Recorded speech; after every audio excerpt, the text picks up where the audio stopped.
Quando você tem a função mestre-escravo, você tem algumas formas de fazer ela, tá? A mais convencional é quando você tem um inversor simplesmente controlando o outro, conforme a imagem que eu deixei na tela da miniatura aqui. Você tem um inversor 1, que no caso sempre é o mestre, né? Controlando o inversor 2. Bom, a forma tradicional é utilizar as saídas a relé, a transistor do inversor mestre para controlar as entradas do inversor escravo e utilizar a saída analógica do inversor mestre para controlar a entrada analógica, ok? Basicamente, entenda o seguinte: quando nós temos um controle normal, um controle remoto do inversor de frequência, geralmente nós temos esse tipo de controle. Você tem o fio comum, você tem uma entrada de acionamento para um sentido, por exemplo, ou habilita geral. Esse é a forma convencional, né? A forma de trabalhar remotamente com o inversor de frequência, certo? Você tem o liga-desliga e você também tem o potenciômetrozinho aqui, ó. Se o comum do inversor for negativo, você vai ter essa ligação aqui, ó. Eu vou fazer o desenho certinho só para vocês entenderem, ok? E nós temos aqui uma setinha do nosso potenciômetro. Ó, nós temos aqui o terminal negativo, o GND, por exemplo. Nós temos o 10 volts. E nós temos uma entrada aqui, ó, uma DI, tá? Digital Input. Pode ser a DI1, DI2, isso vai depender do modelo do inversor. E nós temos aqui, ó, a entrada analógica, AI. Pode ser AI1, por exemplo, ok? Não se apegue aos nomes, entenda a função dos terminais, tá? Porque o nome vai em função do modelo da marca. A função não, geralmente a função ela é genérica, serve para todos os modelos. Então nós temos o inversor mestre dessa categoria. Geralmente, essa é a forma de comandar um inversor, qualquer inversor. Nós comandamos ele de forma remota, tá? Controle remoto, via board. Adivinha só, entenda isso, tá? Eu recebo muitas dúvidas. O escravo, o inversor escravo, ele funciona da mesma forma. Por inversor escravo, no prisma do escravo, não existe um mestre controlando ele. Não existe um inversor mestre, existe um comando remoto, tá? Então é muito importante que vocês entendam que não existe um parâmetro lá, ele vai funcionar como um escravo, pronto, você já fez toda a configuração. Não, você configura ele como se fosse um controle remoto via board, simples assim. Só que, fisicamente falando, ele não está ligando, ele não está sendo acionado por uma chavezinha ou por um potenciômetro, como o mestre está. Ele simplesmente dá lugar a esse controle aqui, ó. Quem é que vai fazer? Ó, vamos fazer por partes, tá? Quem faz esse liga-desliga aqui? Já não é a chave. Quem vai fazer é uma saída, provavelmente uma saída relé, tá? Fica mais fácil quando você usa uma saída relé. Quem vai fazer esse carinha aqui funcionar? Vamos até mudar de cor. Vai ser uma saída relé do inversor mestre. E simplesmente ele vai ser o responsável por fazer o liga-desliga. Ah, mas Johnny, mas e a frequência? Como fica?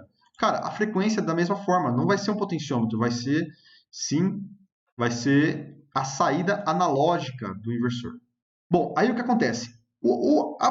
A frequência vai ser controlada por um sinal de saída analógica, AO, por exemplo, Analógico Output, tá? E o GND. Tá claro para vocês? Você vai substituir esses carinhas que vocês estavam utilizando, ok? Que aqui no caso era uma entrada analógica, correto? Ó, aqui é uma entrada analógica, aqui é uma fonte de 10 volts, ok? E aqui em cima é uma entrada digital, nós vamos colocar aqui, só deixa eu mudar a posição dessa escrita. Enfim, vocês entenderam.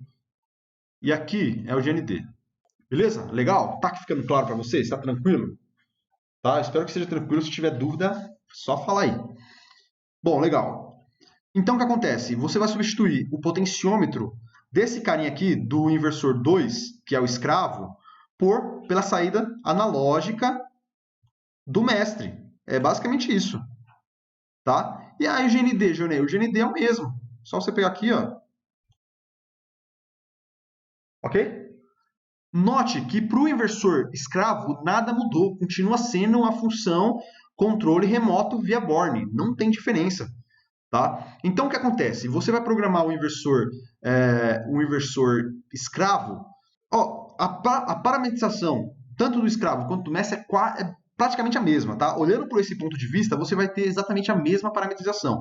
Isso levando em consideração que os dois equipamentos aceleram, têm a mesma proporção de aceleração e desaceleração, tá? Então, se o mesmo equipamento vai ter a mesma proporção de aceleração, ou seja, os motores estarão sincronizados, 60 Hz de um vai ser a velocidade máxima de outro, 60 Hz, que é a frequência máxima de um inversor, que é o mestre, também vai ser 60 Hz, a frequência máxima do inversor escravo. Cara, é só você pegar a parametrização de um e colocar no outro, não tem erro, beleza? Não tem erro, tá? Então, observação. Observação, controle remoto, parametrização para controle remoto via Borne. Ó, essa categoria aqui, ó, mestre-escravo através de controle remoto via Borne, você pode usar com o inversor CFW08 e um inversor da Siemens, por exemplo.